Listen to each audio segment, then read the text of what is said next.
We are in the middle of our forgiveness intensive project. And what we're trying to do is help you to figure out the way to get beyond betrayal. And we have a number of steps that we've identified that will help you to forgive people who have hurt you or betrayed you along the way. And so today what we're looking at step 5, and that's essentially to forgive all you can. You know, the journey to forgiveness usually isn't easy to make, and I can testify to that. But it's the only way that you will know peace, joy, and freedom that awaits you beyond betrayal. So step 5, forgiving all you can, is an important step along the way, and it helps you to make even more progress. We've already covered steps 1 through 4, and you can see those in our previous videos, and I'm going to be creating a playlist of those so that you can access our previous content. But in the meantime, let's go ahead and we will talk about step number 5. We'll be right back.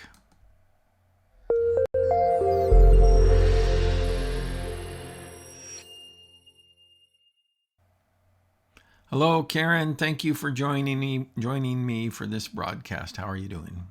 Pretty good. How about you? I'm doing pretty good. I'm excited about this project. Mm-hmm. And, you know, and it's interesting because even in my Facebook feed, my own personal Facebook feed, there have been different questions popping up that's actually related to this topic of interpersonal forgiveness. And they're a lot kind of like more philosophical in nature. And I'm working on kind of helping to guide people through that process too. But today we're going to be taking a much more practical approach. And this is this whole idea of forgiving all you can. And so that's step 5 here in our journey to forgiveness. And as always, we have some slides that we're going to be walking through. And so let's just go ahead and take a look at those and see what we can learn along the way. And feel free to interrupt me at any time if you have a comment or an observation, or if you want to offer a little bit of pushback on anything that I've said or anything like that. And I'm also going to try to get my comment window up for people. If you're viewing and you want to make a comment there on Facebook or YouTube, you can do that. And hopefully we'll be able to see that in our comment window here and respond to that along the way if you'd like to interact with the broadcast yourself. So step number 5, forgive all you can. And we're talking about the journey to forgiveness. And I've identified 10 steps to forgiveness. And this is really an outgrowth of my work in anti-human trafficking, Mm-hmm. where I have been involved in the past in helping kids who had been victimized. And I was involved with writing a curriculum to guide them through the process of healing, growth, and recovery.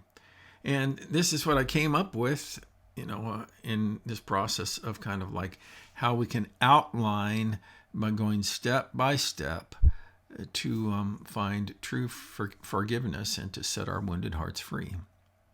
So previously we've talked about choosing to forgive, examining yourself. Let me bring those slides back up. So we talked about choosing to forgive, examining yourself, and identify their offenses and your losses. Feel your feelings, and now we're at this step on forgive all you can. And this is an important step. And you'll notice, by the way, that other things are coming along, other steps that will relate to that a little bit further downstream. But we want to just focus on this one right now. So let's talk a little bit about forgiveness. Why, Karen, I'm asking you, why do you think that it's important to forgive others unconditionally? does that mean that you have to let them back in your life? So there's two basic models of Hmm. interpersonal forgiveness within the Christian community. And one is unconditional forgiveness. And that's the model that I believe in and that I teach. And then there's the model of conditional forgiveness. And that is that, when another person is repentant and that is apologetic, makes amends, repentant, is that you forgive them. And so, and I think that you generally subscribe to the unconditional model of forgiveness. Why do you think it's important to forgive people unconditionally? Yeah, well, there's going to be people in your life that don't ask for forgiveness, but we're not called to forgive only the people who ask for forgiveness or repent or anything like that. We're called to forgive people even if they don't like ever even realize what they've done, how it hurts you, or take responsibility for that. Yeah, yeah. I think that, and as I've been kind of drilling down into this with some of my Facebook friends, and I can see that we're kind of operating with two different understandings of forgiveness. Mhm. One, when I think about forgiveness, I think about it as completely releasing feelings of resentment, bitterness, and revenge towards someone who has hurt you. You think that that's a pretty fair understanding of forgiveness? I think it's hard to know exactly when you've forgiven someone, like what that point is. Like, Mm-hmm. I don't know that you always release the resentment part. I mean, I guess it's hard to say for me exactly because that hurt doesn't necessarily go away.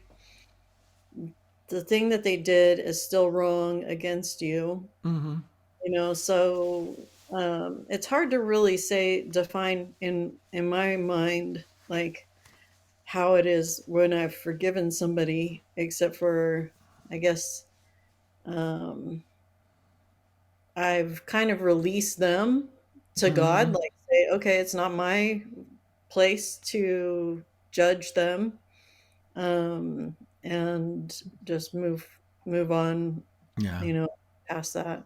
Yeah. I would say this, and I thoroughly appreciate your your observations on that and your candor on that. I think that there's a difference between remembering hurt and feeling resentment. Hmm. You know, and so I don't think that. I do not believe. I completely reject the idea of forgive and forget. Yeah. I practice forgive and remember. And Hmm. so, and that, and so, and that doesn't mean that you continue to hold the wrong against the other person, but you realize that they have the capacity to do that, Yeah. and and then so that's truly going to determine my decisions or govern some of my decisions about restoring the relationship with them. Hmm. And so so I think, and I can't, and I don't want to put words in anybody else's mouths, but when I'm hearing these folks on Facebook that have commented on this, I think that in their heads that they tend to think of forgiveness as either reconciliation and restoration of the relationship. And I think that it's completely possible to to forgive someone totally and still not want to have anything to do with them, you know. Yeah. And so that actually comes back to this second part of this question here, is that and does that mean that you let them back into your life? And obviously, you'd be stupid to do that if a person was unrepentant and still practicing harmful behaviors and is not a safe person to be around. And Yeah. that some of the most unsafe safe people to be around are the people who think they're safe. you know, I mean, seriously, it's that some of those folks are really dangerous to be around. Yeah. because Yeah, that's true. they're just completely oblivious to the times that they create wreckage in other people's lives. And in some cases, they feel completely justified in doing so. Yeah. I You know, kind of some, think most people, even like you think of like the evilest person that you can think of, I don't think that they think I'm a horrible person, I'm really bad. I kind of think they think I'm right, everybody else is wrong, or my way of doing things is the better way of doing things. Like, how yeah, many people really think they're bad in their own mind, you know? yeah. We have a term for those unsafe people who think everybody else is, that I'm right and everybody else is wrong, and that's narcissist. Hmm.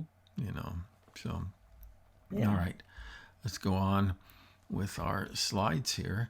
So, I think that it's completely possible to forgive people unconditionally, even if they are not repentant, Hmm. sorry, or, you know, have made any amends. And I think it's completely possible to forgive people and want to have nothing to do with them. you Yeah. know, I mean, Right. we're not obligated to have relationships with people. You Yeah. know, so let's go ahead and look at our next slide here. So we're talking here about forgive all you can. And forgiveness applies to our hurts and Hmm. losses. The two are related, but they're not the same. The hurt is what was said or done to you that caused you pain and suffering, while the loss involves the negative impact that you've experienced as a result of being hurt. One hurt can cause multiple losses. Unpack that a little bit for us and tell me what you think. Yeah, maybe it's easier to just kind of give an example. So, like, for Mm-hmm. example, if you get into a car accident, that's a hurt. Yeah. What the losses are, you've lost your vehicle, you've Mm-hmm. lost maybe some physical health, you've Yeah. lost some safety, Mm-hmm. um, maybe you're afraid of going on back on the road, so Yeah. you've lost some security and Mm-hmm. feelings that you had in that sense. So, Yeah. You know. Yeah, it's a great example. And so we can begin to apply that to a number of scenarios. For mhm, instance, if there's been unfaithfulness in the marriage, that's the hurt. right. But then there's a cascading number of losses Yeah. that follow that hurt. And so, Mhm. what we're talking about here is that forgiveness, I believe, applies to both of those things. And I think that that's why people get stuck, is because they just focus on the hurt and they don't really think about the loss Yeah. and work through that. And so let's go ahead. You were going to say something that looked like. Oh, yeah. I was just thinking, it's kind of like if you think about a stone getting thrown into the water, is the Mm-hmm. stone is the hurt, and then the ripples are the losses. Oh, that's wonderful. I like that. I'm going to steal that. Okay. and I'm not even and I'm not even going to give you credit. So, Oh, okay. Yeah. Well, at least I have proof. yeah, yeah, you have you have some sort uh, of uh, definitive record that you were the one who originated that metaphor. So let's go ahead and so what I always encourage when I'm working with clients, what I always encourage them to do is when we're at this stage, is that I encourage them to identify their losses. Now, your hurt is easy to identify because that normally is the subject of your rumination. Yeah. What do we mean by rumination? It's a thing like keeps going over and over and over in your mind, like you're trying to solve this problem, like why did this happen? And you're, Mm-hmm. you know, yeah. So it would be like if you got, if you were in an unfaithful marriage, your spouse had cheated on you. It's like, Yeah, oh, I can't believe that they did this. And oh, I feel so, like, neglected. And oh, what happened here? And maybe if I only did this, yeah, or, yeah, yeah, all those kind of things. yeah, yeah. So there's a so that is the hurt is the subject of our rumination. Hmm. However, the loss is different. And in order to move past our hurts, that it's helpful to identify your losses and name them one by one. You know, there's an old Christian song that about count your blessings, name them one by one, and it will surprise you what the Lord has done. Well, well, when it comes to naming your losses, you need to count your losses and name them one by one, and it may surprise you what your offender has done. you know, so, and obviously, and it's interesting because, and here's something. This is just an ironclad rule, is that when a person is stuck in anger, what has to happen next for them is to move into sadness. Anger feels so powerful to us, but it keeps us stuck in our grief, and we cannot move forward until we move into this season of sadness. The sadness, however, almost is scary to us because we feel powerful when we are angry, but we feel overwhelmed when we are sad, Hmm. and that is but nevertheless you got to do that. So the the um, the algorithm is essentially it's hurt, anger, sadness, which is part of the grief, forgiveness, and then you either release the relationship or you remake it, and Hmm. and so that's what the, uh, the process is for working through this stuff. So in order to move past our hurts, we have to identify our losses and name them one by one, because you cannot forgive an unnamed loss. And what we're talking, remember here, is that we're talking about how that forgiveness applies to both hurts and losses. Hmm. And you see, people get stuck when they think that forgiveness is just about the hurt. But when we begin to open it up and identify our losses and begin examining those and working through those one by one, but we cannot move forward until we have named our losses. Any comments about that? Yeah, I think sometimes we underestimate how much the losses are affecting us versus the hurt. I mean, like the Mm-hmm. car accident example, you know, is that, um, you know, getting in the accident isn't that bad, isn't as bad as the fact all the things that come from that as a result of it. Mm-hmm. Uh, but it's easy to get caught up in just focusing on the car accident, that Yeah. one moment, but really that's your past. The losses are hanging with you in your present. Mm-hmm. That's good. That's a good observation. Yeah. Yeah. So okay. Um, so what I encourage folks to do is to sort through each loss. And I have a little matrix that I encourage them to consider. And it can be helpful to examine each loss and consider whether you have forgiven it. Once you have the whole list down, you can consider whether you have forgiven that, are willing to forgive it, and or are not willing to forgive it. Now, and that can be disturbing for some Christians, because Christians typically want to rush through this type of stuff because they have a lot of, I think, distorted understandings about what Jesus really teaches about forgiving others. And so we should not, however, be afraid of being honest with ourselves and God, because he knows it already. you know Yeah. when we are stuck on a particular issue that we're just not willing to forgive yet.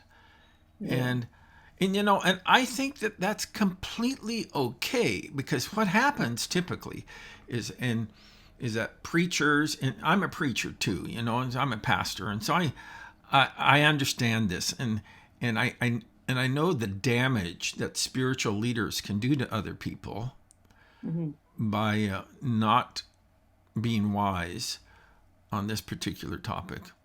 But it's okay to be where you're at in your journey and to be honest with God, because that's the only way you can make genuine progress in your journey. Because as long as you're in denial and you act as if, oh yeah, I've forgiven them for that or whatever, well, you're not, you haven't practiced forgiveness, you've practiced denial. Hmm. the Yeah. two the two are not the same. So Yeah. yeah. So I were you think going to say something? Go ahead. it's easy sometimes to not be honest, not only with God but yourself, Mm-hmm. because um you don't want that to be the reality. Like Yeah. you're so we're kind of so conditioned to like make our reality look like it's all, polished and Instagram, everything. Instagram Christianity. Right. And so Um, and I think sometimes you think like, okay, um, I don't want to tell God that I'm mad at him for this or that, Mm, because I think as Christians also too, like you read the Old Testament, you don't want to be like smited by God because you say something, you know, and so, but God's big enough and he knows already how you feel. And so it's not like you're not hiding anything from God yeah. or tricking God. Mm-hmm. Um, you might trick yourself a little bit or trick others, but God knows already. Yeah. And so might as well be honest about it. Mm-hmm. Mm-hmm. Exactly. So okay. So yeah, I appreciate your insights. It says here, it's important to remember, by taking inventory of where you're at on your forgiveness journey, you can see the progress you've made and what direction you're heading. Don't feel bad if you cannot forgive anything or everything at this time. Anytime you forgive something, no matter how small it is, you're making progress, you know. So that, when I was working on this project for these kids that were survivors of sex trafficking, is that it'd be completely irresponsible for me to think that somehow that they could just, you know, make this journey in one big leap. Right. And there's going to be a lot of struggle, a lot of kind of progress and relapse and so on and so forth. And it's just complete. God is less concerned about the progress that you've made than he is about what direction you're heading. Yeah. And as long as we're oriented towards working through this, that we are going to we're moving in the right direction, even when we're struggling. You Hmm. know. And, most subjects that you learn, you start off learning it at the basic level and you get Mm-hmm. to a more advanced level as you go. Why? would we think that that would be different with forgiveness? I mean, why not start with the most basic things that are grievances against us and work our ways up to the things that are more advanced? Yeah, Yeah. exactly. So, how about for you? What was your pivot point when you decided to move from being victimized and into healing and recovery? And I'm not asking for the details of your situation. I'm Mhm. just saying, what, why did you decide to move forward? Well, I would say probably what for me, like this most recent trauma that I went through, the Mm-hmm. pivot point for me was I just noticed how much it was impacting every aspect of my life, Mm-hmm. and from my emotional well-being, my mental well-being, my physical well-being, even like I was having panic attacks, and Yeah. it started to get really pretty bad. So it wasn't until I just said, "Hey, like I have got something has got to change, and I can't continue in this for Mm-hmm. anymore." Yeah. And it didn't instantly change for me, No. but it started the progress moving in the right direction. Yeah. Yeah. Yeah. So, okay. So, and how about, here's another question too, is that what has your forgiveness journey been like? What challenges have you faced along the way? And again, I'm not asking for details about your circumstance. I'm Mhm. just asking for, insights about your journey. It has been tough.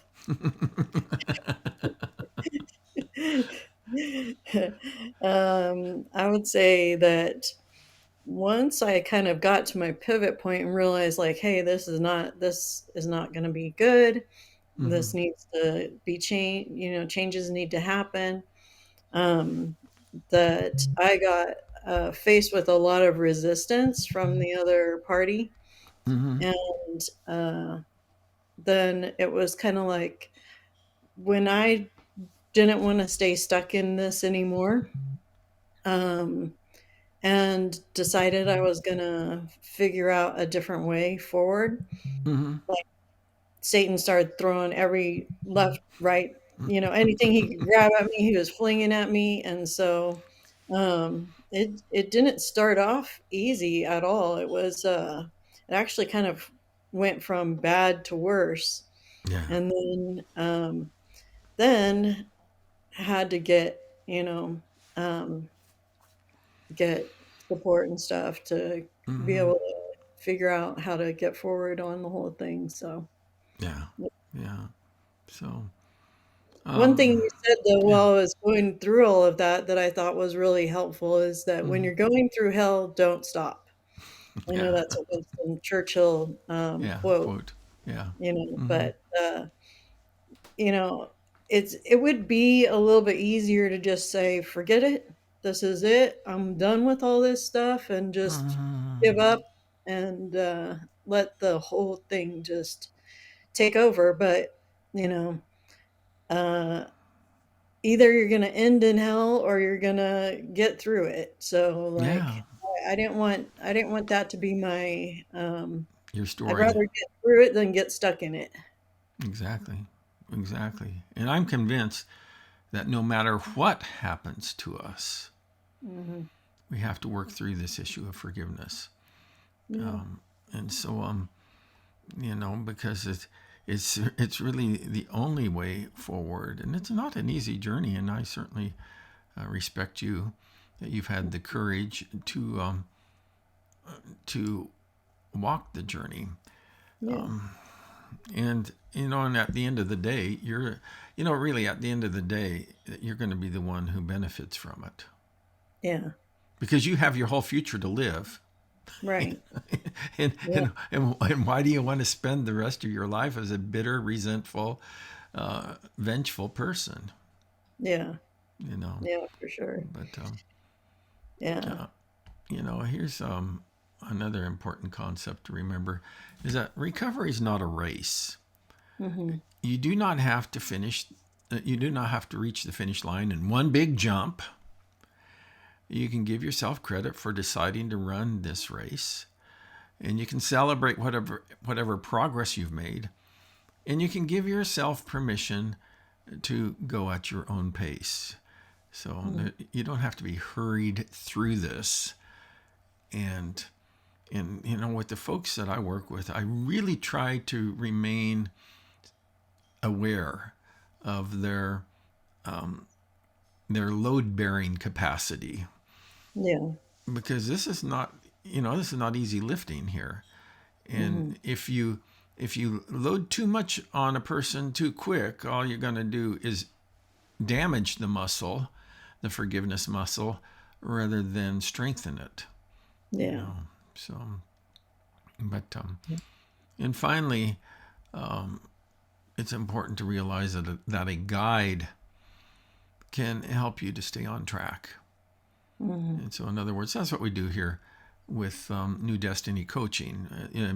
Beyond Betrayal is a program that we have at New Destiny Coaching, and New Destiny Coaching is my life coaching business, and you are a Beyond Betrayal certified coach, Mm-hmm. and that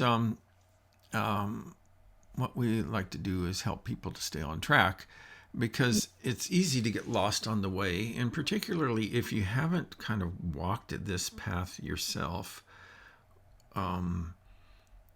then in other circumstances, then you don't really know how to move forward. Yeah. The journey is tough, but it's worth it, and it's the only way to peace, freedom, and restored joy. So, Yeah. but Yeah, anything you'd you like to say? definitely need to go through the journey yourself. I mean, it'd be like navigating for someone when you've never been somewhere. Yeah, sailing waters you've never sailed, but being the navigator for waters you've never sailed. Yeah, you don't want somebody who's inexperienced Yeah, navigating you. yeah, exactly. You'll So, both end up lost. yeah, really. Anything you'd like to say before we wrap this thing up for today? Yeah. Well, forgiveness isn't easy, but it's definitely worth it. Yeah, that's for sure. And that brings us actually to our final slide here, is that forgiveness is the only good path forward. It's what sets wounded hearts free. Hey, stay on the line, Karen. I would like to have a chance to kind of talk a little bit more with you, but for now, I'm going to wrap this thing up, okay? Alrighty. All right. So yeah, you can check this out for yourself. We have a program called Beyond Betrayal, both on the web and then also on Facebook at beyondbetrayal.org. It's on beyondbetrayal.org on Facebook too. And we offer the resources to kind of guide you along with that for free. That we offer our coaching services for a fee, but I think we've been very generous with the resources to help you to understand this path. And that's what our goal is to continue to help you to understand this path and to work with you so that you can be free. Most of the people that I know who have questions about forgiveness are struggling with an issue about someone in their life. And so I would encourage you to kind of put that to rest and find the way to get beyond betrayal. That's all for now. Thanks for watching. I hope to see you next time. Bye-bye.